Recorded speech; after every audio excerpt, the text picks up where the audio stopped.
Hare Rama,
शांति पृथ्वी शांतिरापः शांतिरोषधयः शांति वनस्पतयः शांतिर्विश्वे देवाः शांतिर्ब्रह्म शांति सर्वगुण शांति शांतिरेव शांति श्यामा शांतिरेधि जलेन शीतलीकरणं पुष्पांजलिं जग्नेन जग्नमय जन्त देवास्थानि धर्माणि प्रथमान्या सन्नातेनाकं महिमाना सचंद्र चतुर्पूर्वे शाद्या शांतिदेवाः हरि ओम एकदन्ताय विद्महे वक्रतुण्डाय धीमहि तन्नो दन्ती प्रचोदयात् हरि ओम नंदनंदनाय विद्महे यशोदानंदनाय धीमहि तन्नो कृष्णः प्रचोदयात् हरि ओम वृषभानुजायै च विद्महे कृष्णप्रियायै च धीमहि तन्नो राधा प्रचोदयात् शेवन्तिका वकुलचम्पकपाटलाग्रे पुन्नागजादिकरवीररसालपुष्पै बिल्वाप्रवालतुलसीदलमञ्जरी त्वां पूजयामि जगदीश्वर मे प्रसीद नाना सुगंधि पुष्पाणि यथा कालोद्भवानि च पुष्पाञ्जलिर्मया दत्तं गृहाण परमेश्वरः पुराण पुरुषोत्तमाय नमः मंत्र पुष्पांजलिं समर्पयामि। बोली वृंदावन बिहारी लाल की राधा गोविंद भगवान की श्री सीताराम जी महाराज की हनुमान जी महाराज की भक्तराज नरसिंह मेहता की भक्त और भगवान की जय जय श्री राधे। सभी भक्त वैष्णव अपने अपने स्थान पर विराजमान हो जाएं और प्रेम से जो है ये भक्तराज नरसिंह मेहता जिनका की जन्म गुजरात के जूनागढ़ प्रांत में हुआ था और उन्होंने जो है भक्ति का डंका ऐसा बजाया कि आज तक जो है गुजरात प्रांत में आप देखो आज भी भक्ति का डंका इतना बज रहा है कि जो भी कोई शुभ काम होता है तो सबसे पहले जय श्री कृष्णा का जो है ध्वनि सुनाई देती है। ये भक्तराज नरसिंह मेहता की ही देन है। मैं आपसे एक निवेदन करूं थोड़ा सा कि सबसे ज़्यादा धर्म का प्रचार अगर किसी प्रांतों में होता है तो वो दो ही प्रांत हैं भारत में। वैसे बहुत से राज्य हैं पर इस धर्म के प्रचार के मामले में सबसे ज़्यादा अगर राज्यों की आप गणना करोगे तो वो हैं गुजरात और राजस्थान, जबकि उत्तर प्रदेश में बहुत से तीर्थ हैं, बड़े बड़े तीर्थ हैं, पर और राज्यों में इतना नहीं है जितना राजस्थान और गुजरात में धार्मिक भावना है। इसका मूल कारण क्या है? इन दोनों राज्यों में दो बड़े महान भक्त हुए और भक्त जहाँ हो उन भक्ति का प्रचार वो आज भी अंकुरित है। गुजरात में हुए भक्तराज नरसिंह मेहता और राजस्थान में हुई भक्तिमती मीराबाई, है ना। मीराबाई ने जो है ऐसा डंका बजाया भक्ति का, आज सबके जो भक्ति भाव दिख रहा है ये माता मीरा की ही देन है, ये मानिए। तो संस्कार जो है हमको भक्तों से ही मिलते हैं सज्जनों। और एक बात कल भी मैंने निवेदन की थी, बस ज़्यादा समय नहीं लेंगे। आप सोच रहे होंगे कि हम लोग तो महाराज सुनने आए हैं, देवी जी का और महाराज जी बोलने लग गए। तो कल बताई थी एक बात, थोड़ी सी आज वक्त भी निवेदन कर देता हूँ कि कल आपको बताया था कि भक्त भगवान से भी ज़्यादा भक्त की कथा का महत्व है। प्रमाण दिया था रामचरितमानस का। आज भी एक बात आपको बता दे, फिर हम व्यासपीठ की ओर चलेंगे कि देखिए कोई अगर आपकी प्रशंसा करता है, कोई व्यक्ति हमारी आपकी प्रशंसा करे तो हमको कैसा लगता है बताइए। बोलिए माता बहनों, प्रशंसा कैसी लगती है? अच्छी लगती है ना? ठीक है, आपको अपनी प्रशंसा सबको अच्छी लगती है, लेकिन कोई अगर हमारे बच्चों की प्रशंसा करे आगे, अरे भाई आपके बच्चे क्या कहना माना, आपके बच्चे क्या, फिर कैसा लगेगा? और भी अच्छा लगेगा, ज्यादा लगेगा ना। हमारी प्रशंसा से भी ज्यादा अच्छा कब लगेगा? जब बच्चों की करें। तो इसी प्रकार जब हम भगवान की कथा करते हैं, सुनते हैं, तो मानो भगवान की स्तुति प्रशंसा कर रहे हैं। और भक्ति की कथा जो है वो क्या है? वो भगवान के बच्चों की प्रशंसा है। इसलिए भगवान को वो भक्त की कथा उससे भी ज्यादा अच्छी लगती है। क्यों? कि भक्त जो है तो भगवान के बच्चे होते हैं। और मानस में लिखा है, कल भी प्रमाण दिया था, आज भी देखिए राममानस का प्रमाण है। भगवान कहते हैं, करो सदा तिनकी रखवारी और जिमी बालक राखें महतारी। मैं अपने भक्तों की रक्षा ऐसे करता हूँ जैसे माँ अपने किसकी रक्षा करती है? बच्चों की। जिमी बालक राखें महतारी। तो इस प्रकार से जो है कहने का भाव ये है सज्जनों कि हमारे यहाँ जो ये संस्कार हैं, अभी हमारे मोहन जी बता रहे थे कि थोड़ा सा आप बोलना महाराज जी, तो मैं उस विषय पे भी थोड़ा 5 मिनट प्रकाश डाल देता हूँ। आप शांति से इस बात को स्मरण ध्यान रखें कि हमारे यहाँ देखिए परंपराएं हैं। अभी देखो सबको तिलक लगाया जाता है। अब आजकल तो परंपरा खत्म हो गई पर चोटी की। अब ये चोटी जो है ना हमारी ब्राह्मणों तक ही सीमित रह गई। नहीं, कोई जमाना ऐसा था कि हिंदू मात्र चोटी रखता था, वो किसी वर्ण का हो, किसी जाति का हो। वो ज्यादा पुरानी बात नहीं, अभी 50 साल पहले आपने देखा होगा, है ना? कोई ऐसा होता नहीं था जिसके शिखा ना हो। इस चोटी को हम संस्कृत में क्या बोलते हैं? शिखा, है ना? शिखा और सूत्र, ये हमारी पहचान थी।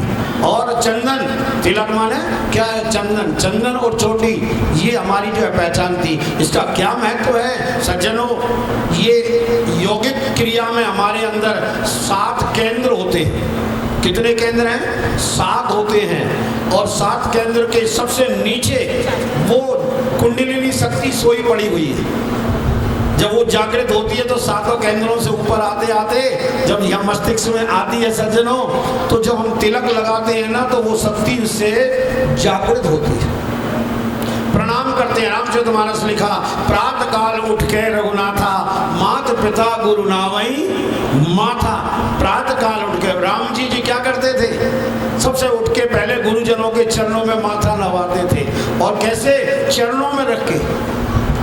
अब आजकल तो जो है प्रणाम भी करते हैं तो कैसे करते हैं महाराज जी? है पंडित जी ढोक, है ना? बस पाँव लागू छू, और पाँव के पास हाथ ही नहीं जा रहा है, हालांकि बस पाँव कहाँ लग रहे हैं भैया, जहाँ भगवान जाने। तो ये परंपरा क्यों थी? देखिए इसका भी थोड़ा सा महत्व बता दूं मैं आपको कि हमारे यहाँ एक एक चीज का वैज्ञानिक महत्व है। जो ये चरण छूने की परंपरा क्यों है? इसलिए कि चरण छुएंगे तो उसके लिए झुकना पड़ेगा। क्या करना पड़ेगा? झुकना पड़ेगा।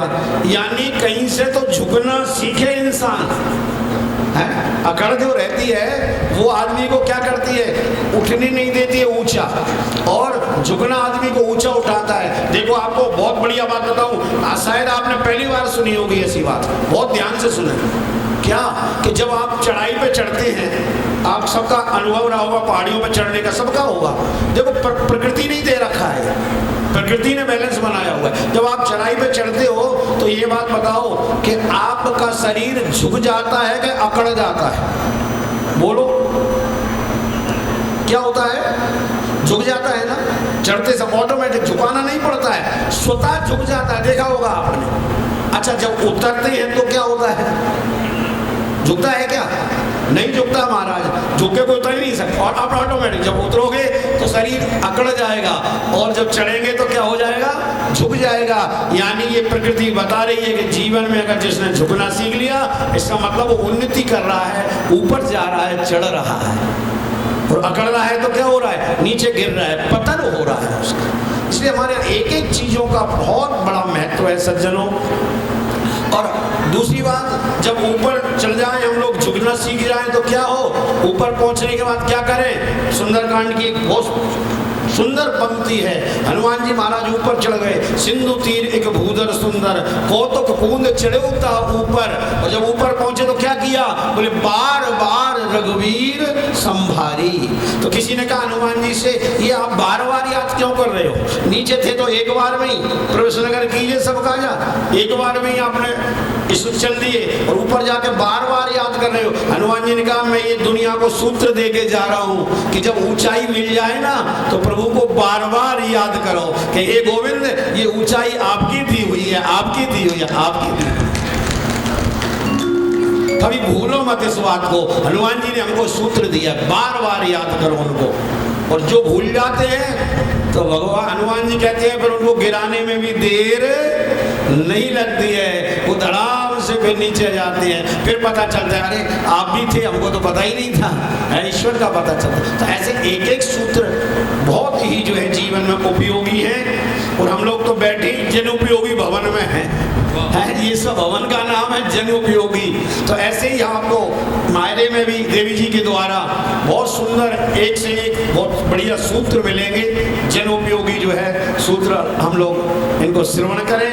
ये जो एक हमारे पास पुस्तक है इसका नाम है स्तोत्र नवनीत, ये हमारे जो है देवी जी के द्वारा जो है प्रकाशित है। और इसमें इनका इस पुस्तक में जो है ये इनका चित्र दिया हुआ है और ये गौशाला के लिए है। यहाँ जयपुर में ही आप लोग पधारे, जामडोली आगरा रोड पर एक कोई जमाने में गांव हुआ करता था जामडोली, और आजकल तो जयपुर जामडोली से भी आगे बढ़ गया है ना। तो जामडोली में इनकी गौशाला है, उसके लिए पुस्तक इन्होंने छपाई है। तो ये क्या करते हैं, ये पुस्तक तो आपको देते हैं और आपके बदले में इससे क्या करते हैं, गौ सेवा ले लेते हैं, बिक्री नहीं करते हैं पुस्तक की। जो गौ सेवा करते हैं वहाँ भी हमने जनकपुर में भी बांटी थी, बनवारी जी आप थे ना, ये पुस्तक है। तो जिनको भी जो ये पुस्तक है लेना हो ये पुस्तक भी ले लें। और इसमें है क्या वो मैं बता दूँ, पुस्तक में क्या मटेरियल है। इसके अंदर सारे तो स्तोत्र हैं, जितने भी देवी देवताओं के स्तोत्र हैं वो संपूर्ण है, संपूर्ण स्तुतियां हैं, रामायण की स्तुति, भागवत की स्तुति और संपूर्ण चालीसा है।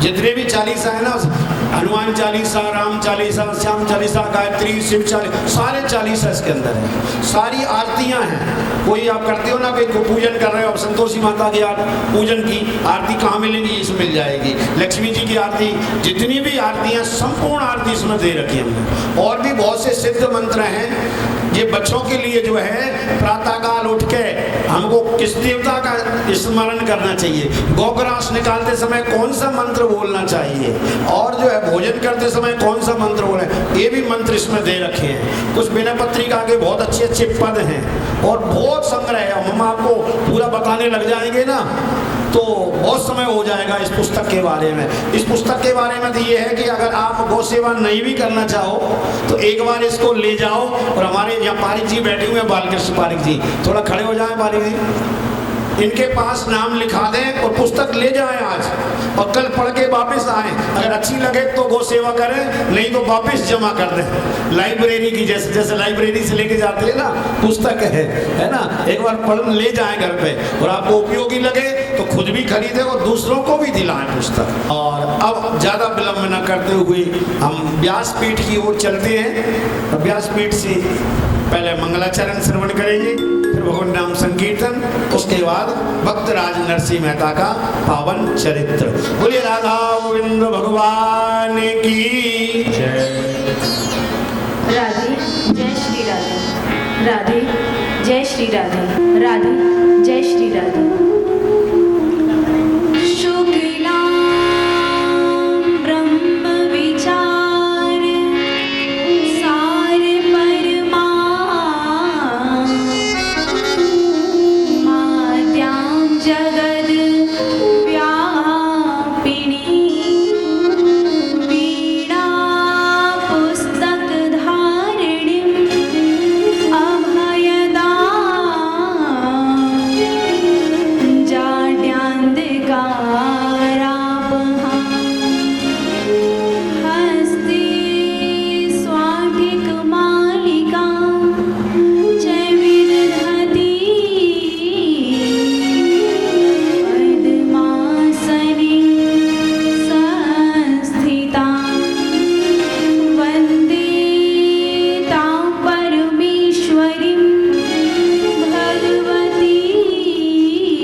सभी भक्तगण, भक्तिमती माताएं, संगीत के सहयोगी जन, विद्वत ब्राह्मण जन, सभी के अंतस्थ विराजित श्री जानकी वल्लभ लाल को प्रणाम करते हुए नानी बाईरो मायरो भक्त नरसिंह मेहतारी अलौकिक कथा त्रिदिवसीय उसमें द्वितीय दिवस में प्रवेश करें। उससे पूर्व प्रभु का पावन नाम बड़े ही प्रेम पूर्वक, जिससे मन और वाणी दोनों ही पवित्र हों। देखिए, आप और हम यहाँ उपस्थित हुए हैं तो ऐसे ही आ गए हैं या आपको बुलाया गया था?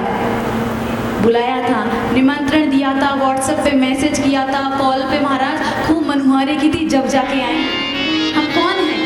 हम साधारण से इंसान बिना बुलाए नहीं आते, तो वो तो सेठों का सेठ, सावरिया सेठ है, क्या बिना बुलाए आ जाएगा? नहीं आएगा। इससे बहुत सुंदर कर्तव्य ध्वनि के साथ कीर्तन करें कि वो मायरे में आए और इस महाराज कार्यक्रम को सफल बनाए। उम्हारा घट माँ विराजता श्री नाथ जी, यमुना जी, महाप्रभु जी। उम्हारा विराजता श्रीनाथ जी, यमुना जी, महाप्रभु जी। उम्हारा घट माँ विराजता श्रीनाथ जी, यमुना जी, महाप्रभु जी। हमारा घटवा विराजता श्रीनाथ जी, यमुना जी, महाप्रभु जी। श्रीनाथ जी बोलो, श्री यमुना जी बोलो, श्रीनाथ जी बोलो, श्री यमुना जी बोलो। श्रीनाथ जी बोलो, श्री यमुना जी बोलो, श्रीनाथ जी बोलो, श्री यमुना जी बोलो। तुम्हारा घटवा विराजता श्रीनाथ जी, यमुना जी, महाप्रभु जी। तुम्हारा घटवा विराजता श्रीनाथ जी, यमुना जी, महाप्रभु जी। मारो पन्नड़ो है गोकुल वृंदावन, हमारो मनड़ो है गोकुल वृंदावन। तुम्हारे तन्नड़ी आंगनी श्री तुलसी रवन, हमारे कन्नड़े आंगड़िए श्री तुलसी रवन। तुम्हारा प्राण, जहो तुम्हारा घटवा विराजता श्रीनाथ जी, यमुना जी, महाप्रभु जी। हमारा घटवा विराजता श्रीनाथ जी, यमुना जी, महाप्रभु जी।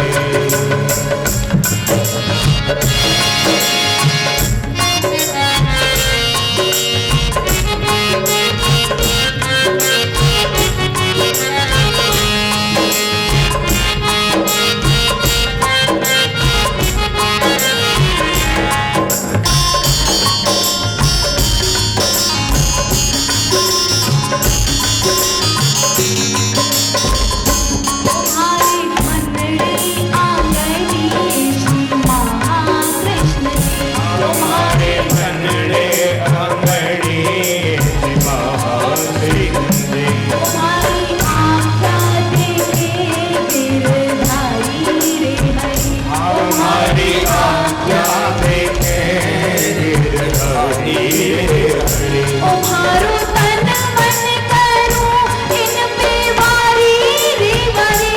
मारो तन मन करो इन पे वारी वारी। तुम्हारो तन मन करूं इन पे वारी रे हरि।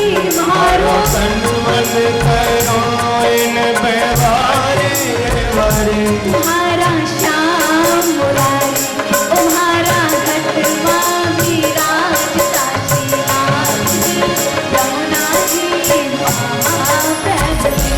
हमारा घटवा विराजता श्रीनाथ जी, यमुना जी, महाप्रभु। श्रीनाथ जी बोलो, श्री यमुना जी बोलो, श्रीनाथ जी बोलो, यमुना जी बोलो श्रीनाथ जी बोलो, श्री यमुना जी बोलो, श्रीनाथ जी बोलो श्री यमुना जी बोलो तुम्हारा घट माता श्रीनाथ जी यमुना जी महाप्रभु जी। हमारा घटमा मेरा श्रीनाथ जी यमुना जी महाप्रभु जी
कर नर से न जाए भक्ता वर्ष आपड़ा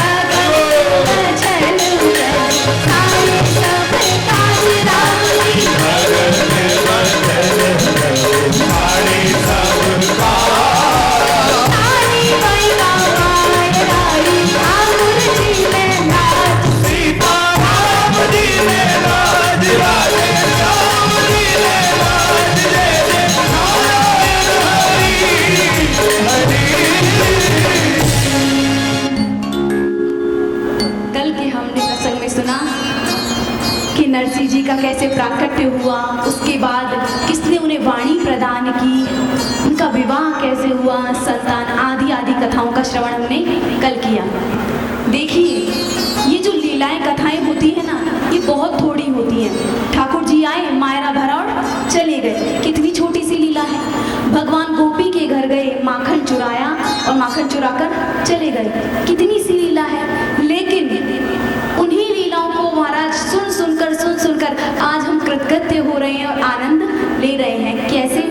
तो एक छोटा सा उदाहरण आता है, जैसे आपने सोना देखा होगा, सोने का छोटा सा बिस्किट, उसका स्वर्णकार उसे तपा तपा कर कितने सुंदर गहने बना देता है।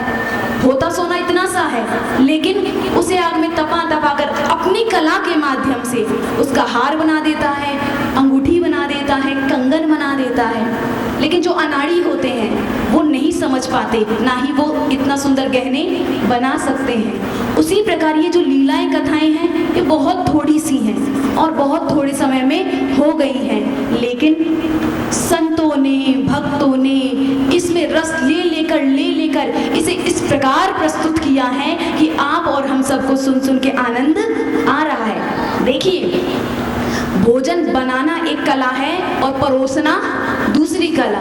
जरूरी नहीं है जो जितना अच्छा भोजन बना सकता है वो उतना ही अच्छा परोस भी सकता है। हर कोई परोस भी अच्छा नहीं सकता। हलवाई तो बना के रख देते हैं, पर परोसने वाले हम दूसरे बुलाते हैं। और एक और बात, परोस कौन अच्छा सकता है? वही अच्छा परोस सकता है जिसको खिलाने का अभ्यास होगा, या फिर जो खुद धापेड़ा होगा। महाराज, किसी का पेट जिसका भरा होगा वही खिला सकता है, नहीं तो परोसते समय क्या कहेगा, अंदर जाके 10 रोटी डकार गया, ना जाने कितनी और डकारेगा, इतने तो रसगुल्ले खा गया। तो वो बार बार आपके भोजन पे दृष्टि डालेगा। क्यों? क्योंकि खिलाने का अभ्यास उसको नहीं है। खिला कौन सकता है? सब खुद का पेट भरा हुआ हो या फिर कोई बड़े दिल वाला हो। जैसे व्यास जी ने भागवत का निर्माण किया, लेकिन व्यास जी ने भागवत को गाया तो नहीं, गाया किसने?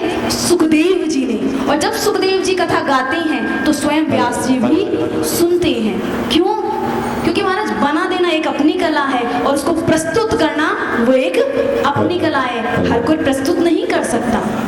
तो इसी प्रकार ये नरसिंह जी का मायरा, नानी बायरो मायरो, अनेक दिव्य कथाएं ये तो बना के रख दी गई हैं। अब ये वक्ता पे निर्भर करता है कि वो किस ढंग से परोसता है, और परोस वाला ऐसा परोसे कि सामने वाला चटकारा लेके खाए और एक बूंद भी ना छोड़े। बोलिए भक्तवत्सल भगवान की।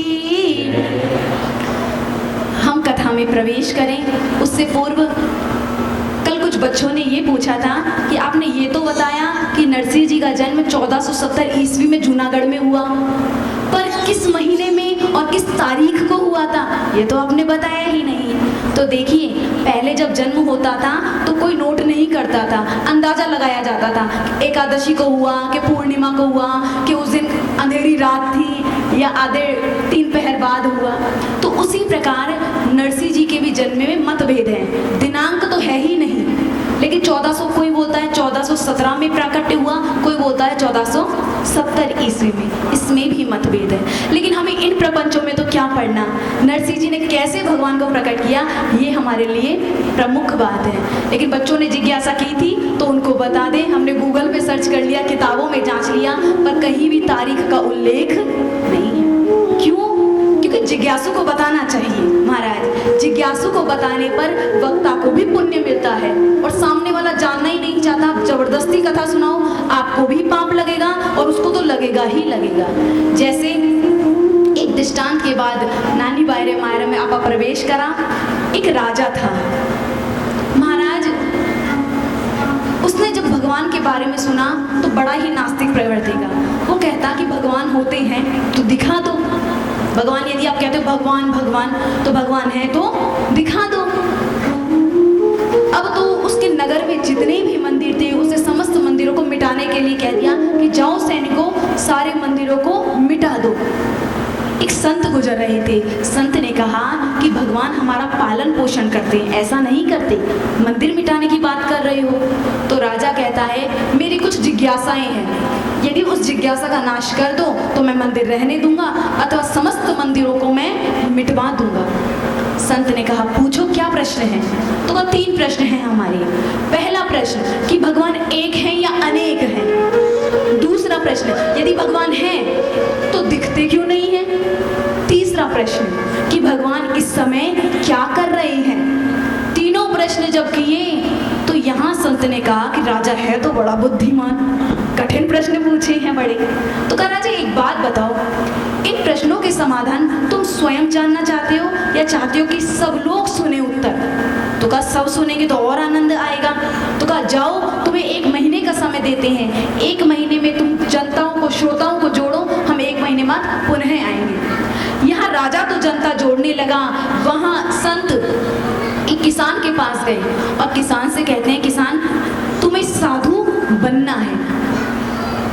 अब तो किसान कहने लगा कि साधु वाधु हमको नहीं बनना, बहुत कठिनाई है साधु बनने में। तो कहा साधु होने में कठिनाई है, साधु बनने में थोड़ी कठिनाई है। बना तो महाराज रावण भी तो साधु बन गया था, काल नेमी भी तो बना था। तो साधु बनने में कोई कठिनाई नहीं है, दंड कमंडल ले लो, दाढ़ी लगा लो, बढ़िया जटाएं लगा लो, नकली बन गया साधु। लेकिन साधु स्वभाव का नाम है। तिलक लगाना बहुत बड़ा साधु, कपड़े पहन लिए और बड़ा साधु नहीं महाराज, ये तो बाह्य आवरण है, आंतरिक आवरण होना चाहिए। तो अंदर से साधु कैसा होता है। तो कहते हैं तृणादपि सुनीचेन तरुरपि सहिष्णुना अमानिना मानदेय कीर्तनीयं सदा हरि। जो महाराज अपने आप को तिनके से भी ज्यादा तुच्छ माने और वृक्ष से भी ज्यादा सहनशील हो, कोई भी कुछ आके कह जाए कोई बुरा नहीं माने, और अमानिना कभी भी मान की इच्छा ना करे और सबको सम्मान दे, ऐसा होता है संत। यहाँ संत ने किसान से कहा कि तुम्हें तो केवल वेश धारण करना है। किसान ने हाँ कर दी।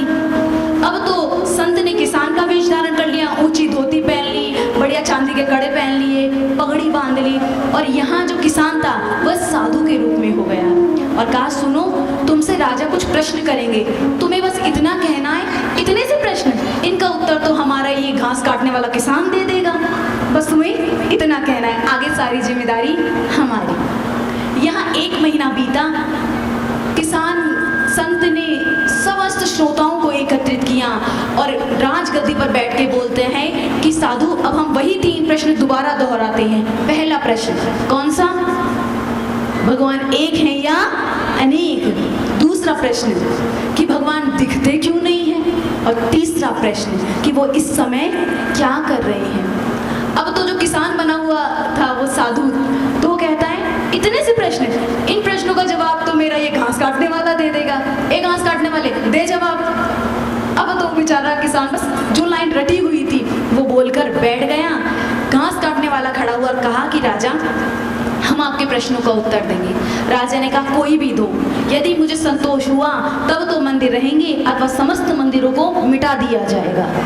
तो कहा पहला प्रश्न क्या है। तो कहा भगवान एक है या अनेक। तो कहा देखो मैं गंवार आदमी हूँ, पढ़ा लिखा तो हूँ नहीं, आप राजाधिराज हो, जाओ थोड़े से आप कुछ रत्न मंगवा लो। राजा ने थाल में रत्न मंगवाए कुछ। अब यहाँ संत ने कहा कि हम रत्न पकड़ रहे हैं, तुम इन रत्नों को गिनो। अब वो एक रत्न उठाता है, बोलता है एक, और दूसरी थाली में रखता है। अब जो ही दूसरा रत्न उठाता है, अगला रत्न उठाया तो राजा कहता है 2। तो संत कहते हैं 2 है या 1। तो कहता हाथ में तो 1 है। तो कहा फिर 2 क्यों बोल रहा है। तो कहा है तो 1, लेकिन वो आगे रख दिए ना, उसकी सापेक्षता में उसको भी लेकर चले तो 2 है। तो कहा नहीं हाथ में तो 1 है तो 1 ही गिर, तो 1 गिर लिया। फिर अगला उठाया रत्न, फिर रखता है, बोलता है 3। तब संत कहते 3 है या 1। तो कहा हाथ में तो 3 है, 1 ही है, पर उसकी सापेक्षता में ये तीसरा है। तब संत ने समझाया कि देख भगवान तो एक ही हैं, जिसके अनुभव में पहली बार आए उसने 1 कहा, दूसरी बार किसी के अनुभव में आए तो उसने 2 कहा, 3 कहा। भगवान कितने हैं, 1। और कहा जैसे आप रोटी खाते हैं किसी को रोटी पसंद होती है, किसी को बाटी पसंद होती है, किसी को आलू के पराठे पसंद होते हैं, तो किसी को छनछनाती हुई पूड़ियाँ। और बने तो सब आटे से ही हैं, नाम सबके अलग अलग है, रूप भी सबका अलग अलग है, लेकिन जो तत्वतः आटा है वो सब में निहित है। किसी को भी खा लो, भूख तो आपकी मिट ही जाएगी, लेकिन फेवरेट भोजन करते हैं ना तो पेट अच्छा भरता है। तो उसी प्रकार राम भी वही हैं, कृष्ण भी वही हैं, शिव भी वही हैं, बस आपकी निष्ठा कहाँ है। किसी को फक्कड़ भोले बाबा अच्छे लगते हैं, तो किसी को मर्यादा पुरुषोत्तम राम अच्छे लगते हैं, तो किसी को छह छबीले से हमारे बंसी वाला अच्छा लगता है। तो नाम तो अलग अलग है, रूप भी अलग अलग है, पर तत्वतः भगवत तत्व सब में निहित है। इसलिए राजा, तुम्हारे पहले प्रश्न का उत्तर भगवान एक है। अब तो राजा ने कहा, इस प्रकार से तो किसी ने समझाया ही नहीं। बहुत सुंदर। अब हमारे दूसरे प्रश्न का उत्तर दो। कौन सा दूसरा प्रश्न? भगवान रहते कहाँ हैं? तो कहा, देखो राजा, इतनी देर से प्रश्न पूछे जा रहे हो, हमें बहुत भूख लगी है, जाओ हमारे लिए दूध मंगवाओ पीने के लिए। तो यहाँ सैनिकों से कहा, जाओ एक कटोरे में दूध लाओ इनके लिए। दूध लाया गया। अब वो जो किसान बने संत थे, वो उस दूध में हाथ फेरते हैं। राजा ने कहा, क्या कर रहे हो? तो कहा, मैं सोच रहा हूँ दूध पी के क्या करूँगा, जब घी से ताकत आती है तो घी ही खा लूँ, तो मैं घी ढूंढने की कोशिश कर रहा हूँ इसमें। तब तो कहते हैं राजा कि ऐसे घी थोड़ी मिलता है, पहले दूध को तपाओ, फिर उसको जमाओ, उसके बाद में उसका मंथन करो, जब मक्खन निकलेगा उस मक्खन को तपाओ, उसके बाद में घी प्राप्त होता है, ऐसे ही थोड़ी प्राप्त हो जाता है। तब तो वो संत कहते हैं, यह तुम्हारे दूसरे प्रश्न का उत्तर है कि पहले अपनी जो निष्ठा है किसी एक भगवान में जमाओ, उसके बाद में विचारों का मंथन करो, उसके बाद जो मक्खन निकलेगा भगवान की विरह अग्नि में, भगवान की प्रेम की अग्नि में उसको तपाओ, उसके बाद महाराज भगवत तत्व प्रकट हो जाएगा। अब तो राजा ने सुना तो कहा, इतना सुंदर उदाहरण देकर हमें तो आज तक किसी ने नहीं समझाया। अब तीसरा प्रश्न कि भगवान इस समय क्या कर रहे हैं? तो वो जो किसान बने थे वो बोलते हैं कि देखो, जो उपदेश देता है वो बड़ा होता है या छोटा? तो राजा ने कहा, वो तो बड़ा होता है। तो हम नीचे खड़े होकर तुम्हें समझा रहे हैं और तुम ऊपर होकर सुन रहे हो, तो पहले हम इस गद्दी पर बैठेंगे। तो किसान से राजा कहता है कि बैठ जाइए। राजगद्दी पर बैठ गया, चरणों में बैठ कर पूछता है कि अब बताओ आप कि इस समय भगवान क्या कर रहे हैं? तो कहा, इस समय भगवान ये कर रहे हैं कि एक किसान को राजगद्दी पर बैठा दिया और एक राजा को किसान बना दिया। भगवान ये कर रहे हैं। तो महाराज किसान तो चरणों में गिर गया, इतना बड़ा भगवान का भक्त हो गया और कहता है कि सब मंदिरों की इतनी दिव्य सेवा होगी, समस्त मंदिरों में पंडित पुजारी लगाए। तो कहने का मतलब ये है कि जिज्ञासु जब हो ना, यदि मन में जिज्ञासा हो तो उनको उत्तर देना चाहिए। यदि मार के समझाओगे तो जैसे एक बच्चा विदेश से पढ़कर आया, माता पिता ने पूजा रखी कि विदेश से पढ़ के आया है इसके लिए पूजा रखो। अब पंडित जी आए, पूजा करवाई। अब यहाँ पूजा करते हुए पंडित जी ने कहा कि गणेश जी पर चावल चढ़ाइए। तो उस बच्चे ने कहा कि पंडित जी गणेश जी कहाँ हैं? तो देखना, आप पंडित जी जो होते हैं सुपारी के गणेश जी बना देते हैं। तो कहा, ये तो रहे गणेश जी। अब तो वो बच्चा कहता है, गणेश जी कहाँ? ये तो सुपारी है। तो अब तो पिताजी पीछे से आए, एक चमाट लगा दी। 2 अक्षर क्या पढ़ा है, इतना पढ़ा लिखा हो गया कि जवान लड़ा रहे पंडित जी, कर चुपचाप से पूजा। अब तो बेचारा बच्चा पूजा करने लगा। अब पंडित जी ने कहा कि गणेश जी पर वस्त्र चढ़ाइए। अब आपने देखा होगा कि वस्त्रों के अभाव में मोली या जनेऊ चढ़ा देते हैं। तो जो ही जनेऊ दिया तो बालक कहता है, वस्त्र कहाँ है? तो कहा, ये तो रहे। अब तो पिताजी ने फिर चमाट लगा दी, फिर बकवास कर रहा है। अब तो महाराज पंडित जी ने कहा, रत्न चढ़ाइए, तो रत्नों के अभाव में चावल चढ़ा दिए जाते हैं, चावल चढ़ा दिए गए। संपूर्ण पूजा हुई, महाराज जी को भोजन कराया गया। जब दक्षिणा की बात आई तो पिताजी तो दक्षिणा लेने चले गए। यहाँ बच्चा सिगरेट पीता था, तो उस सिगरेट के अंदर एक कागज था, उसे कागज निकाल के पंडित जी से कहता है, पंडित जी, जैसे मैंने सुपारी को गणेश जी समझा, जनेऊ को कपड़ा समझा, चावल को रत्न समझे, उसी प्रकार आप इसको दक्षिणा समझिए। तो महाराज कहने का अर्थ ये है कि बच्चे कुछ पूछे तो उन्हें मारने की अपेक्षा प्रमाण दीजिए। आजकल के बच्चे नास्तिक नहीं हैं कि भगवान को नहीं मानते, हमारे बच्चे तो नास्तिक हो गए नास्तिक। नास्तिक नहीं, वो हर चीज़ का प्रूफ मांगते हैं कि कहाँ लिखा है ऐसा।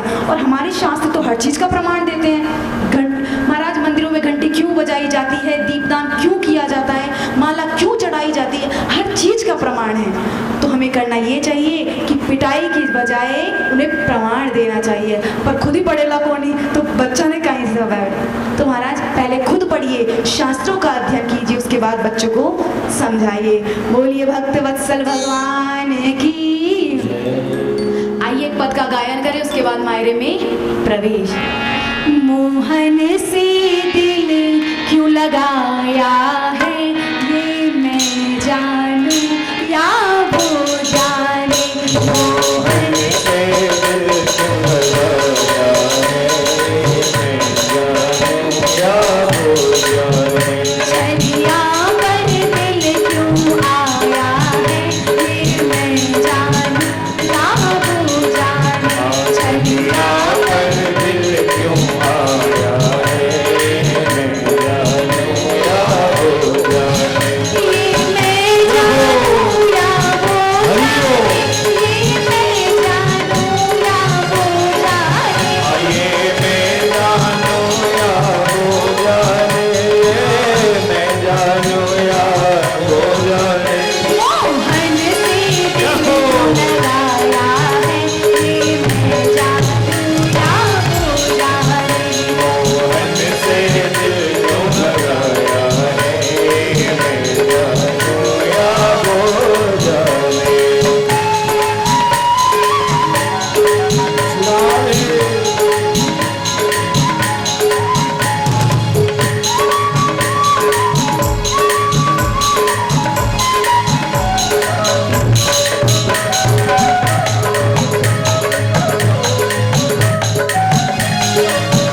हर बात निराली है उसकी, हर बात निराली है उसकी, हर बात निराली है उसकी, हर बात निराली है उसकी।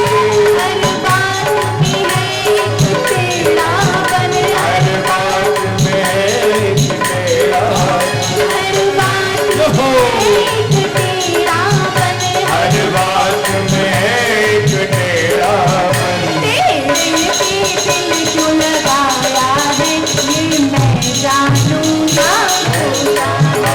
तेरे पे दिल क्यों लगाया है, मैं जानूं या वो जाने।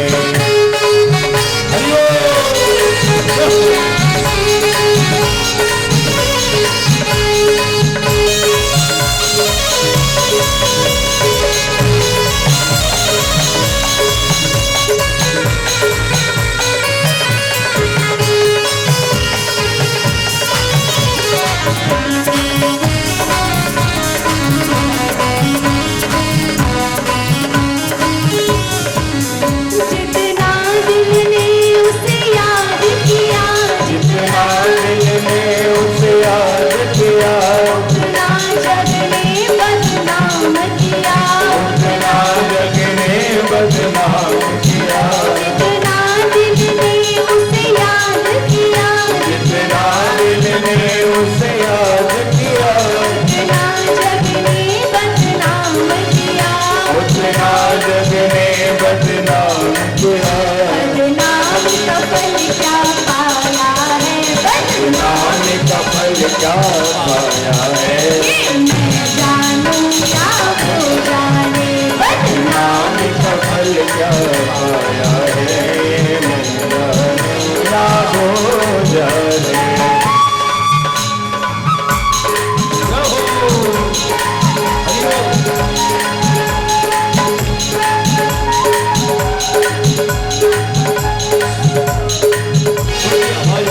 हेलो, रुको रुको, आवाज़ बहुत कम, मेरी बांसुरी की आवाज़ बहुत कम हो रही है। बढ़ा दीजिए मुकेश जी, थोड़ी कृपा करो हम पे। आपको तो केवल यूं ही करना है ना, बटन को कर दो।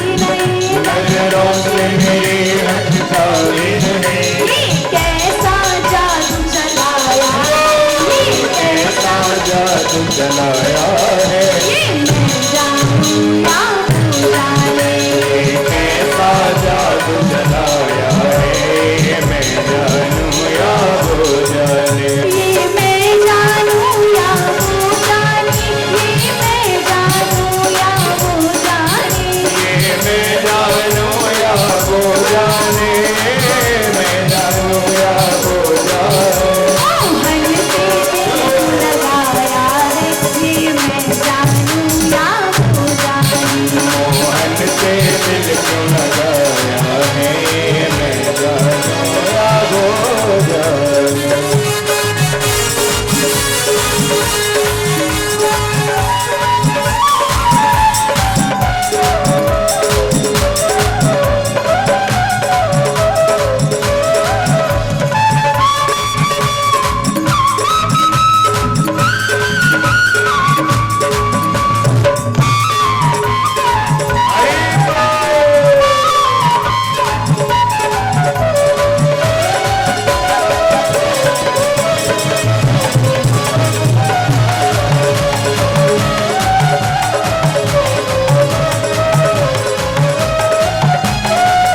तेरे प्यार ने मुझको दीवाना किया, तेरे प्यार ने मुझको दीवाना